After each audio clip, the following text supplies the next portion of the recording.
अश्वत्थामा को नगर की सीमा से बाहर निकाल देने तक की कथा सुनने के पश्चात श्री सूत जी बोले, हे ऋषि मुनियों, धर्मराज और श्री कृष्ण की आज्ञा प्राप्त कर दुर्योधन एवं अन्य राजाओं की जो रणभूमि में मृत होकर पड़े थे उनके कुटुंब परिवार के लोग उठाकर ले गए और अंतिम संस्कार किए।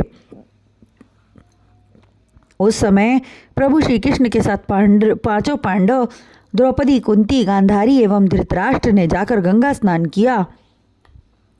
जो स्त्रियां विधवा हो गई थी उस समय अपने पति के वियोग में करुण रुदन करने लगी। यह दृश्य देखकर युधिष्ठिर अति व्याकुल हुए और स्वयं अपने को धिक्कारते हुए कहने लगे कि अपने सगे संबंधियों को मरवाने का जो पाप मुझे लगा है वह कभी छूट नहीं सकता। महायुद्ध में जो विनाश हुआ है, जिसमें हमारे कुटुंब की हजारों स्त्रियां विधवा होकर विलाप कर रही हैं, इनके आंखों से आंसू गिरकर पृथ्वी के जितने रजकण भीगेंगे उतने वर्ष तक मुझे नरक भोगना होगा।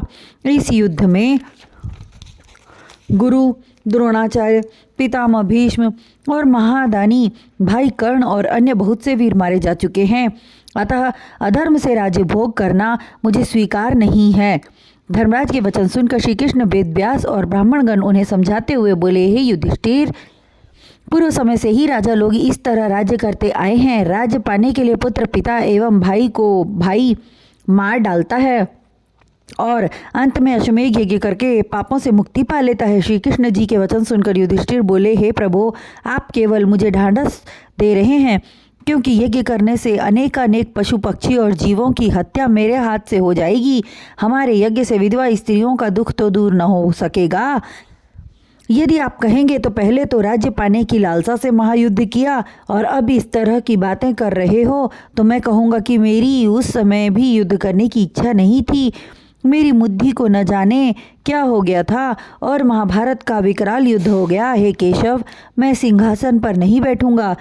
युधिष्ठिर के वचन सुनकर मुरलीधर ने विचार किया कि इस तरह ये मेरे वचनों को मानने वाले नहीं हैं, कुछ अन्य तरह का उपाय सोचना चाहिए। जिस घड़ी श्री कृष्ण जी विचार कर रहे थे उसी समय ऋषि मुनि और ब्राह्मणों ने निवेदन किया, हे चक्रधर प्रभु, धर्मराज जी का मन राजकाज में नहीं लग रहा है, अतः आप अपने ज्ञान का भंडार खोलकर इन्हें उपदेश देकर धर्मराज का चित्त शांत करें। यह सुनकर श्री कृष्ण चंद्र जी बोले, हे श्रेष्ठ पुरुषों, धर्मराज मेरे समझाने से समझने वाले नहीं हैं।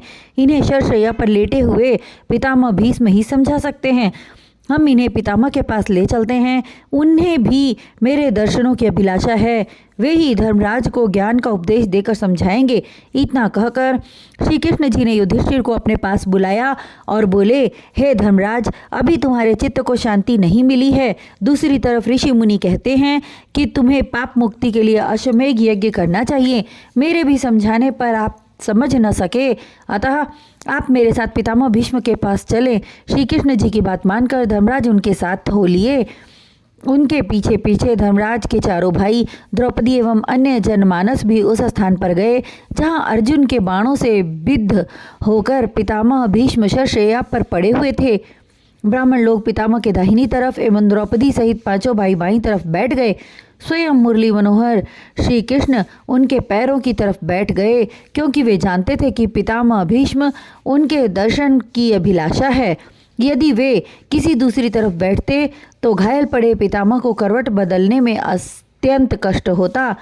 यह समाचार सुनकर कि युधिष्ठिर जी पितामह भीष्म से ज्ञान का उपदेश प्राप्त करने गए हैं, देवर्षि नारद, परशुराम जी एवं भरद्वाज ऋषि भी पधारे। प्रभु श्री कृष्ण जी का शरशैया पर लेटे हुए इच्छाधारी मृत्यु वरदान पाए हुए महापुरुष पितामह भीष्म ने मन ही मन पूजन किया।